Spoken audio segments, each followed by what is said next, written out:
নমস্কার বন্ধুরা, আরও একটা রেসিপি নিয়ে চলে এলাম। কি দেখে মনে হচ্ছে তো পাতলা একটা ঝোল? হ্যাঁ, পাতলাই ঝোল, কিন্তু খেতে অসাধারণ লাগে। কালো জিরে দিয়ে ইলিশ ও বেগুনের ঝোল। কয়েকটা সামান্য উপকরণ দিয়ে এই ঝোলটা নামিয়ে নেওয়া যায়, আর গরম গরম ভাতের সঙ্গে এই ঝোল একেবারে অমৃত। খেতে অসাধারণ লাগে। এর জন্য প্রথমে আমি কয়েকটা ইলিশ মাছ ভালো করে ধুয়ে নুন হলুদ মাখিয়ে নিয়েছি।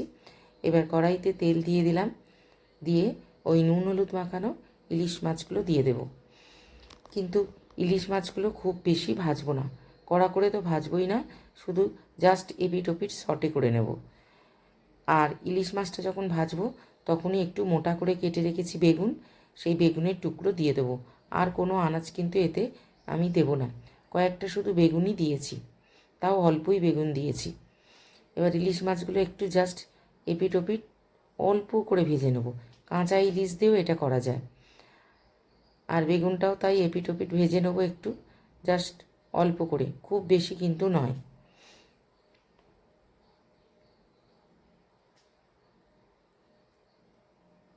অল্প করে একটু ঢাকা দিয়ে দেবো যাতে বেগুনগুলো একটু নরম মতো হয়ে যায়। বেশিক্ষণ না, মিনিট খানেক, 1 মিনিট মতো ঢাকা দিয়ে রেখে দেবো। আর কিছু চেরা কাঁচা লঙ্কা দিয়েছি, স্কিপ করে গেছি। লঙ্কাটাও এই ইলিশ আর বেগুনের সঙ্গে ভাজা মতো হয়ে যাবে।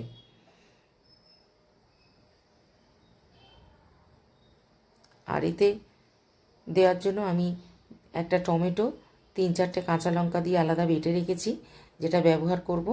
বাটা মশলার মধ্যে এইটুকুনি, আর এমনি সাধারণ কয়েকটা মশলা, লঙ্কার গুঁড়ো, হলুদ গুঁড়ো আর লবণ। আর কোনো মশলা কিন্তু এটাতে লাগে না, কিন্তু খেতে অসাধারণ হয়। গরম ভাতের সঙ্গে এরকম একটা তরকারি থাকলেই ব্যাস, আর কিছু লাগবে না। ভাজা হয়ে গেছে, এবার আমি উপর থেকে একটু কালো জিরে দিয়ে দেবো। মাছ বেগুন কিছুই আমি কড়া থেকে তুললাম না। আর দিয়ে দেবো যে কাঁচা লঙ্কা টমেটোটা বেটে রেখেছিলাম, সেটা একটু অল্প করে দিয়ে দেবো। খুব যে কষা হবে তাও না, কিছু কষার দরকারই নেই। এবার হলুদ গুঁড়ো দিয়ে দিলাম অল্প একটু, আর দিয়ে দেবো একটু কাশ্মীরি লঙ্কার গুঁড়ো। পুরো কাঁচা লঙ্কায় রান্নাটা হবে, কোনো ঝাল লঙ্কা এতে পড়বে না।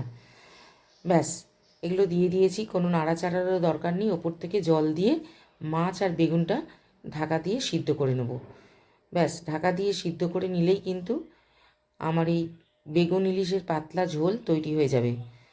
আর গরম গরম ভাতের সঙ্গে এটা আমি পরিবেশন করব। বেগুন একদমই সেদ্ধ হয়ে গেছে, আর ইলিশ মাছ তো এমনি নরম।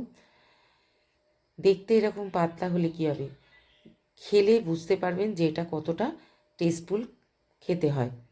আর খুব সাদামাটা একটা রান্না।